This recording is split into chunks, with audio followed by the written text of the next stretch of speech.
Blue Man Group, take one. Take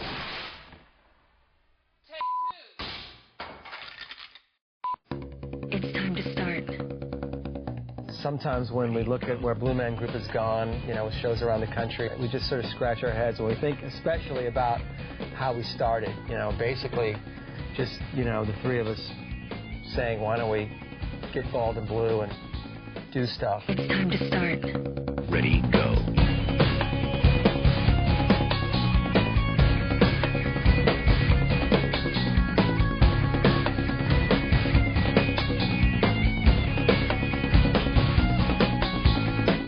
I think one of the very first things we did, in my memory, was take all the furniture in their living room and chuck it out the window so we could have a place to build things. Right.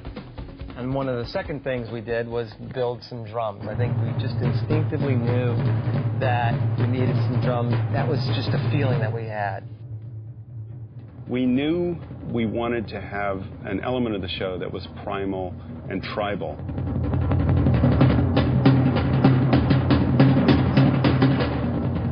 How can you be a drummer and be creative and artistic? Well, it turns out the Blue Man character showed us the way.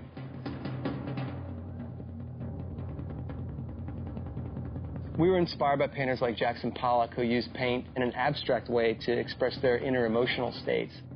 We learned that we could use paint while making music in a similar way.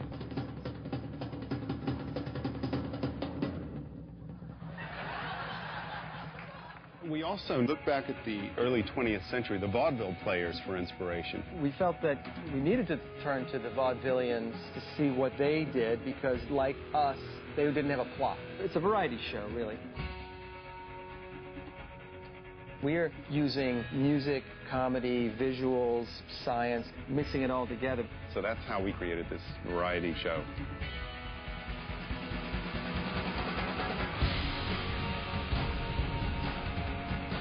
To really capture an audience right from the beginning, you, the performer, have to do something that no one in the audience can do.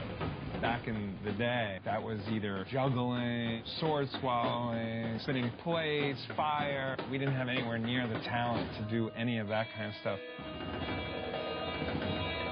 But we could catch things in our mouth.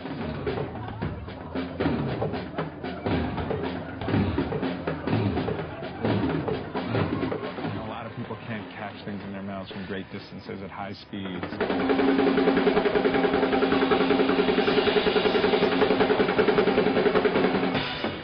We wanted to have part of the aesthetic of the show to be like a whacked-out science fair.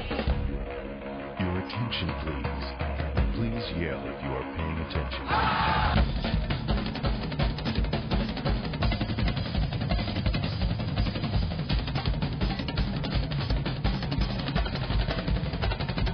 I think the Blue Man has taught us not to be afraid to break the rules and twist things around a little bit. It's fun to kind of find creativity in these weird places. Whether it's catching marshmallows and gumballs, or making music out of plumbing pipes, or making music out of breakfast cereal.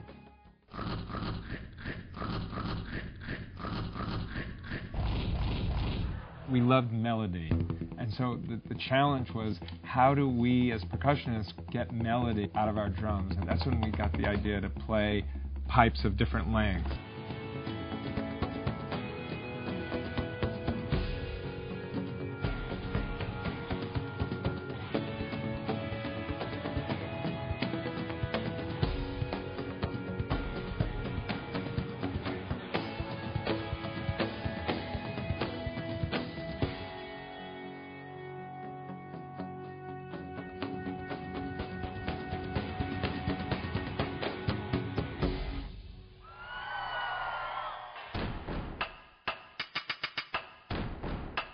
It is easy to misunderstand the Blue Man a little bit. Sometimes when you come in and you see him, it can look a little intimidating or different. The Blue Man is different. Serious. He can look a little serious, doesn't speak. There's not a lot of big facial expressions. You can look at the Blue Man and not be sure, is he friendly? How does it work?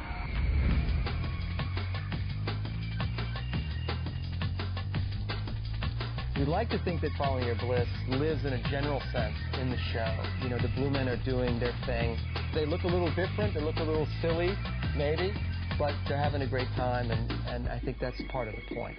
Stories have to get told in new ways for each generation, and I think that really encouraged us to think, how can we create a new form? How can we create something that we haven't seen before? Let's be relentless in the pursuit of trying to find imagery that we just haven't seen anywhere.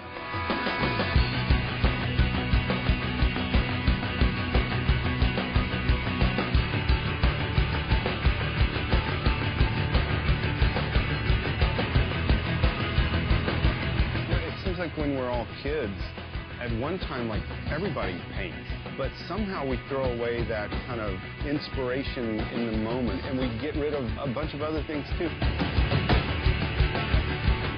Every night it's different. I think that's the thing that makes it interesting. It's just like everyone's connected in a way that they're not used to in theater. If you're willing to be a little wild, get beyond your self-consciousness, have a little bit of courage, and you're willing to unleash the power of collaboration, then you'll be able to create something that's beyond your wildest dreams. And that's really what happened to us.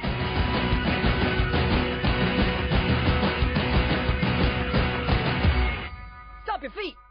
Clap your hands. Come on.